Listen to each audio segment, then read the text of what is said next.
This is my 1956 Ford F-100 pickup that I've decided to resurrect. I've had this since I was about 10 years old, 10 or 11. We bought it as a long box, half-ton, little 272. And after we purchased it, a friend of my dad's who was a retired mechanic, logger, cat skinner, anyway, kind of do a little bit of everything. Had him put the cab on a 1979 Ford F-100 half-ton two-wheel drive. That's why it sits up so high. Is that newer chassis got the like double bumps in it, and everything sits up a lot higher. It looks like a four-wheel drive. And anyway, we had this done. I had it painted up back when I was a kid, and I drove it through high school and a little bit through college. And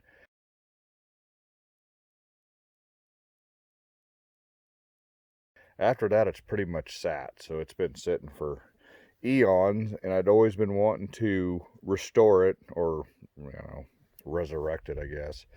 Um, but go back to the original type frame with a like a velour front end. Uh, anyway, so I've just been gathering parts for that. I've got a 1990 Ford Mustang 5-speed that I'm going to use as the donor for the engine, transmission, and whatever else, the harness, computer, anything else I can pull from the car to put in this that doesn't look tacky, because I'm going to try to do a more of a nostalgic look, at least externally in the interior, and then have the EFI, whatever, for the engine, so 5-speed.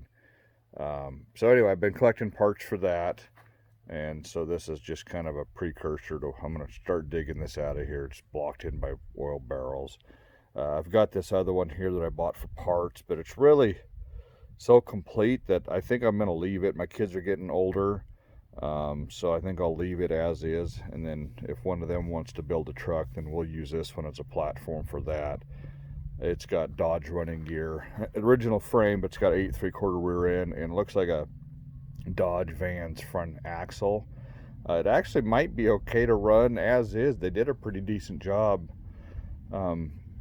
swapping the axle and stuff out, so the steering and stuff feels tight on it, which unlike the original Ford stuff that seemed to wear out pretty easy. So this is the frame that that red one was sitting on when we bought it. Long box here. So my original intention, I was just going to shorten this frame, put the velour front end under it, but I've also since bought another 55, I think it was, that somebody's already grafted the velour front end in and did a really nice job. Had the frames been sandblasted and painted. So that's what I'm going to put the red one on. I'm going to put it on this other frame that I have in the shop already. And I'll add videos on that as I go. So I just wanted to make a short video before I started doing this, just kind of let you know what my plan is and what I'm working with. I'll probably do a video of this, the frame, the how they did this. It's kind of ghetto, but it did work. So if anybody wanted to do it, it is possible. But see how far forward the axle center line is with the fender. That's as far forward as he could get the cab without moving the engine in the frame. So, which really isn't a big deal, because originally these axles and these pickups are actually back from center line like 1.5 inches. Well, here, I'll show you. I think this one still is. Let's see if I can change that's kind of hard to tell with that shadow, but the axles is about 1.5 inches back on that, and that's stock. That's how those came. So most guys, when they do a front end swap like the Mustang 2 or the Velar or Volare or whatever you want to call it, they'll center them in the axle, or not axles, they'll center it in the fender well. And the one I'm doing is supposedly has been done that way. I haven't set the cab and nose on it to tell for sure, but that's what the guy I bought it from said. So in this box, we found this when we were doing the project. It's off a newer pickup. As you can see, the steps the running board doesn't line up, because this is for like a 57 and newer truck. So that's going to be fixed. I'm going to have to lower the fenders down to get the running board to line up again, which that I won't keep those two pieces. I might either take the parts off the original box and just graft it back together so it fits, or buy another running board. I haven't decided yet what I'm going to do there, but the fuel hole was right here in the back fender.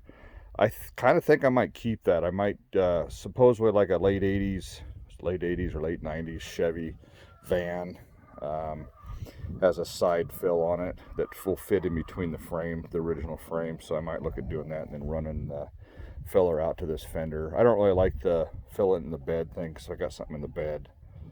That's not very convenient, so I'll try to see if I can mimic that. It's already got the hole in the fender, so, but that fender is going to have to be lowered down completely.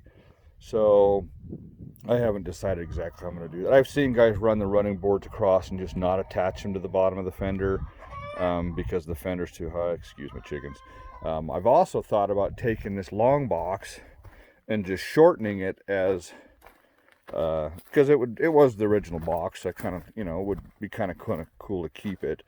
But I've seen guys cut the back, cut the front, and just shorten it back to or shorten it to a short box specs. And then this is a little bit taller on here. The beds are a little bit taller and the beds are a little bit wider.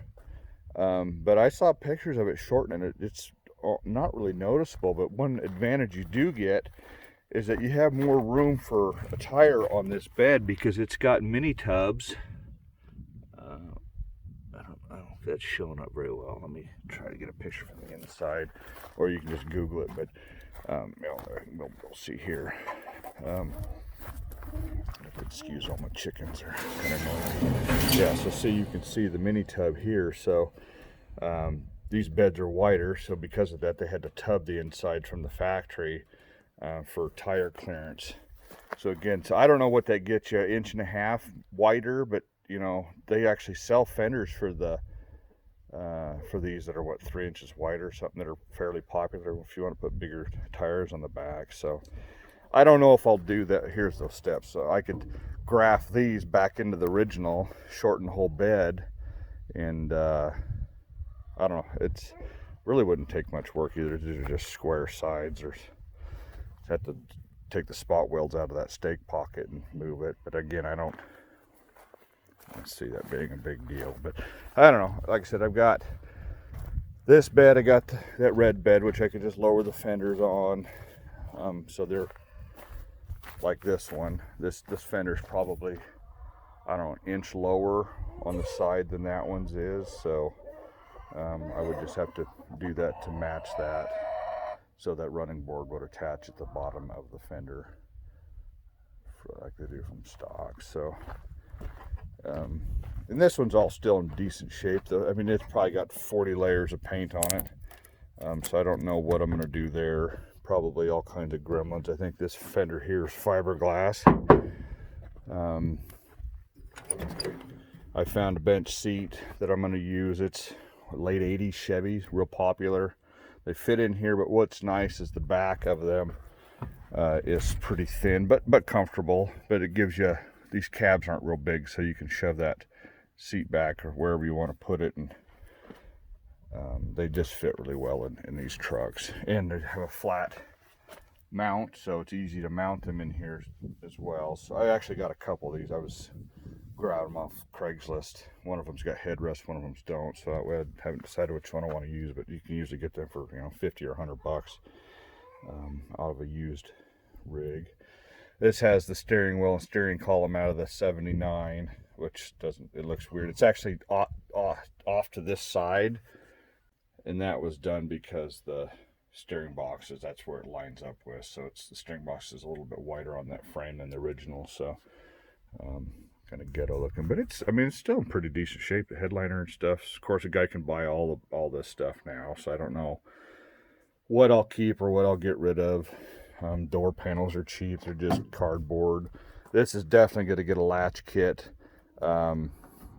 Ultimate or something like that sells it. They're not cheap, but man, these are, I've actually heard horror stories of guys doing donuts in these, and the door pops open and people falling out. I mean, it's just, it's you know, the body flex and stuff there. It's just this, I fought this forever when I was driving. It was keeping the doors adjusted, and it's just, it's not a very good latch system. So I encourage you to consider that as well, or come up with retrofit something that's more affordable. But floors should all still be solid. They were good back when I remember back when I was driving. I remember there was some surface rust that I rust mortared and stuff, and I was like 13 years old, you know. Stripped it all out, cleaned it, painted it.